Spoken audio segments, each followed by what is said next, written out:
I've been here for a week already. Nandito na ako na isang linggo.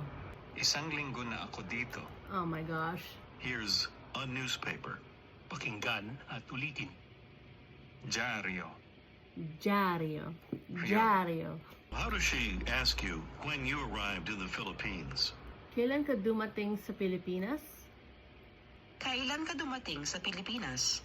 You want to tell her that you like Barakong kape. Mahilig ako sa barakong kape.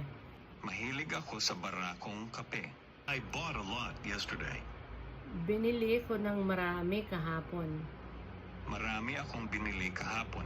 Oh my God. Marami akong binili kahapon. I bought a lot of Barako coffee. Marami akong binili ng barakong kape. Marami akong biniling barakong kape. Marami ka bang biniling mga inumin? Marami ka bang biniling mga inumin? Marami ka bang biniling Yes, several drinks mga are what I inumin? bought. Marami ka bang biniling? Marami ka bang biniling mga inumin?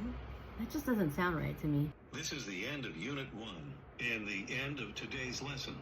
That was a little frustrating.